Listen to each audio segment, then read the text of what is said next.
Hey everyone, you're with Tesla Tom. Thanks for joining us on Ludicrous Feed. I'm with Behyad Jafari from the Electric Vehicle Council of Australia. Thanks so much for joining us today, Behyad. Really appreciate it. Thanks for having me on. First of all, let's talk about the Electric Vehicle Council. What is the Council's role in Australian motoring? So we're a peak body that represents the electric vehicle industry. Really, our work has been to help promote the electric vehicle agenda in Australia. We started in late 2016 as a national body, recognising that our members in the electricity and the vehicle charging infrastructure sectors, we all understood electric vehicles and how beneficial they were. But policymakers in Australia, the media, they weren't paying attention to the issue. It was really only getting attention inside of trade and niche publications. And we said, well, how can we turn this into a national platform, national agenda item? That had been our original work. Then helping to educate these people that electric vehicles aren't a cool toy or aren't some future product, that it is something that there is a revolution happening around the world towards electrification, and that we do need a national plan to get on with it. So efforts like the Senate committee report or state-based and federal-based policies to support electric vehicles, really our work is to encourage to make them happen in the first place and then help develop them so that they're appropriate in actually encouraging electric vehicles. No, that's wonderful. Let's talk about the report that came out last night. Now, there were a lot of recommendations, obviously. 180 pages, I believe the article was. Sure. Headed by Chairman Senator Tim Storer. That's right. Independent Senator. Yes. Tell me, what were some of the recommendations that you liked from that report? So something we've called for all along is there are a long list of things, as the report identified, a long list of things that need to be considered and looked at to both accelerate the market for electric vehicles, but also to start coordinating electric vehicles as what we call a convergence technology. So it matches an energy technology with a mobility or a transport technology. So there's requirements there in coordinating their uptake as well.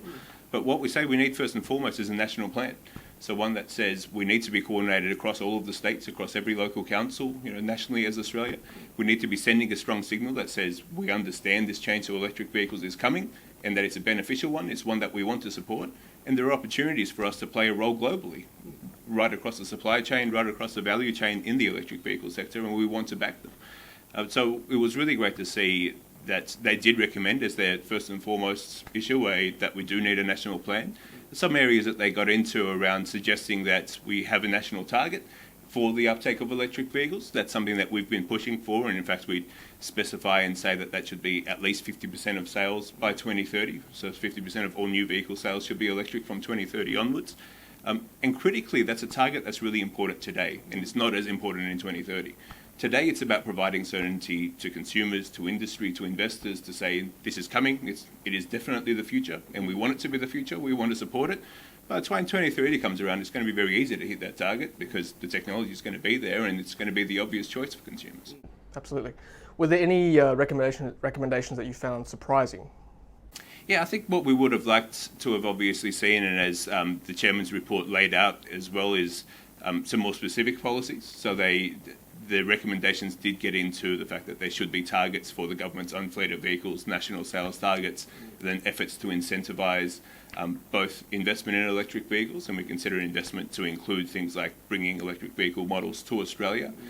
We've spent some time modelling out what those tax incentives could look like to help consumers purchase electric vehicles as alternatives to petrol and diesel vehicles. So I mean, it would have been great to have seen some more effort there in that, and there's a criticism of the committee. It is in the report, just didn't make it to the conclusions for, I guess, negotiation reasons between the committee members. But with that being said, the evidence is there. It's something that we've been saying for a very long time. We've been laying out the path for a long time. What's great in this is now that the Senate, as an independent body, has reviewed this and said, yes, all of this actually makes sense. It is beneficial for Australia. The costs of supporting the transition are minimal and the benefits are great, so we should get on with doing it. And that'll be our next steps of speaking with the major parties in federal government, in federal politics about precisely what to do next. That's great. I think Mr. Storer also, in his chairman's report or comments, he sort of expressed that frustration that targets weren't set at the very end there. Were there any recommendations that you wished were in the report, apart from the targets that you mentioned? The list of recommendations were quite comprehensive. There were about 17 recommendations all up, and I think a few of them had sub-recommendations inside of them as well. Something that we've always said when we speak to whether it's state or federal governments is that the number of ways to provide certainty, to create investment, to accelerate the uptake of electric vehicles. There's a large number of ways that we could do it. We as an organisation come up with some of those ways. We come up with things like incentives for things. For instance, we've recommended that electric vehicles get a discount to the fringe benefits tax for a number of years, just for the early years, in order to kickstart the market and then rewind those. But what we really want to see is a government that says, well, first and foremost, we're going to have a plan, we're going to set a target, and then we're going to start speaking with industry about useful ways to help reach that target. I don't get to control the Australian Taxation Office. We, with our small team, come up with tax plans on how to incentivise electric vehicles. What is much more helpful is if government comes to us and says, let us help by using our resources to find the most effective way to do this. Now, globally, we know what the best ways to incentivise electric vehicles are. Most of our challenges in Australia are political. The evidence is always very clear. It's about what is the appetite and the ambition of governments to actually help support. Some of these measures do cost money as well. So it's can we find the money? Are we willing to spend the money? And really our message to governments is whatever that size of ambition is, we of course want to raise it, but whatever it is and whatever budget you're willing to put into this, we can come up with ideas, useful targeted ideas to help accelerate investment in our sector. And we've seen how effective your council has been implementing the policy for New South Wales government in recent weeks. So congratulations on that. That's been fantastic to see. Obviously, it's baby steps. Yes. You would obviously want to see more in the future. Back on that policy, can you offer any more details from that New South Wales government policy? Yeah, look, what I'd say is we've been working, so we work with every state, territory and the federal government in developing what their policies could look like.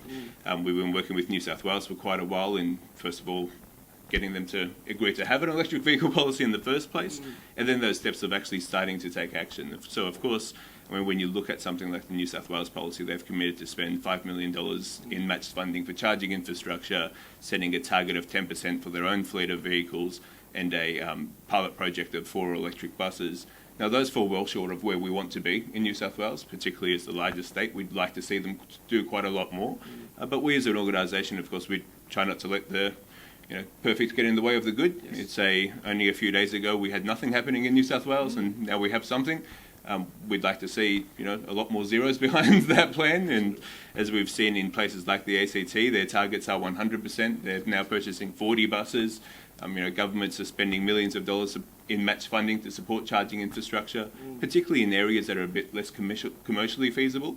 We see this in telecommunications and the postal service, that regional Australia, it's a bit harder to make money. So governments step in and say, we want to make sure those areas don't miss out. So we'll tip in a bit of funding to help bring investment into those areas. These things are a start, and something that's quite important for us is to say, while we want to help get towards the end point that we want to reach, in the meantime, we want to make sure things are happening as well, and we're not waiting for the perfect outcome before we get anything at all. Yeah. Now, obviously, incentives are great to bring electric cars to Australia, but obviously something a bit more fun as well. Like I noticed in the report that they recommend the Formula E come to Australia. For those who don't know, the Formula E is an electric Grand Prix, basically, and it's all electric cars. What are your thoughts on that? Yeah, I agree. It is a lot of fun, and I think it's a good, different way to start talking about how to teach people what electric cars are, give them experiences inside of it. Of course, the Formula E, it's not just a race, it's an event. It helps people learn about the product. So we've got some great groups here in Australia who've been working. There's a group called Formula E Adelaide, and I think they've been speaking with a few other cities about, for over a number of years, about bringing the Formula E to Australia as well. So we've got a strong motorsport enthusiast set. We've got a good audience for the product here too. I know Formula E internationally has been looking at Australia very seriously. We're of course we're a global destination. People like to come here. So it'd certainly be a fun landmark event for us to be able to spruik electric vehicles around. Now I'm excited. That would be awesome. I cannot wait. If it does come one day. Now back to you, Behyad. So personally, what car do you drive? Yeah, so I get the luxury in a role like mine to drive all of the electric vehicles that are available in Australia. Over short periods of time, making sure that I'm aware of the technology I'm spruiking. Currently driving around in a BMW i3, and then wherever I can, I spend a lot of my time using sort of car share services and mobility services. I think importantly, electric vehicles obviously aren't just about cars. We do a lot of work in the heavy vehicle sector, like vans, trucks, buses. But what's been great to see as well is further investment in things like micro-mobility, so electric scooters and electric bikes around places like Sydney as well. Awesome. And finally, what kind of future do you want to see for Australia? What kind of cars do you want to see one day on our roads? Yeah, I think something that's been disappointing and a bit of a driving force in establishing the Electric Vehicle Council is that there's almost a status quo that when it comes to vehicle technologies, we've always been 10 years behind the rest of the world. And people have just become comfortable with that, of saying, yeah, that's Australia, that's just how things are for us. So, well, actually, this is a decision point. We can change that now. There's a disruption happening inside of the mobility sector. We are seeing a lot more investment occur in e-mobility and electric vehicles, and that couples up with more investment with things like shared mobility. All of that does a lot of beneficial things. It reduces our reliance on imported oils. It cleans our air, stops people from getting sick from car pollution. It reduces emissions. So there are a lot of benefits there, and the level of effort that we require is minimal for the massive benefit that we get in return. So, we really do want to see Australia get to a point where we're on par, at least on par with the rest of the world, and getting the latest technologies here, and if we can, start playing a leading role in some of those areas. Absolutely. I think you share the views with a lot of people in Australia, so certainly my views.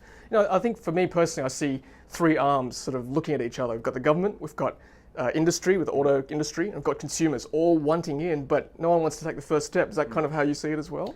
I'd say, like with a lot of sort of new industries, I agree with you on the industry and the consumer side. We certainly see in Australia, when we survey and do market research on consumers, they want new technology. They're a very technology adaptive audience. When we ask them specifically about electric vehicles, they do want to see action in that area as well. In the meantime, we have governments who understand the benefits, but then actually doing the hard work of taking the action takes a lot longer here. And I think given the sort of speed of disruption and the speed of change happening, particularly inside of the mobility sector, we need to start seeing some of that decision making and some of that action work faster.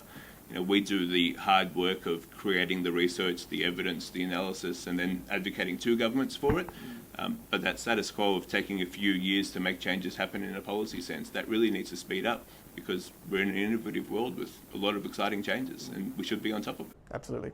Well, Behyad, thank you so much for your time. Really appreciate it once again, and good luck with what's coming up in the next few months. I'm sure this recommendation from the Senate committee will be hopefully played out, with your help, of course, with the Electric Vehicle Council. All right, guys, well, thank you so much for watching. Please thank Mr. Behyad Jafari for me, and leave a comment, ask a question. I'm sure he'd love to answer some of those questions for you guys. And as always, happy charging. Thanks for watching, and thanks for being part of the energy revolution. If you haven't done so already, be sure to hit subscribe to stay up to date with our latest videos. Happy charging!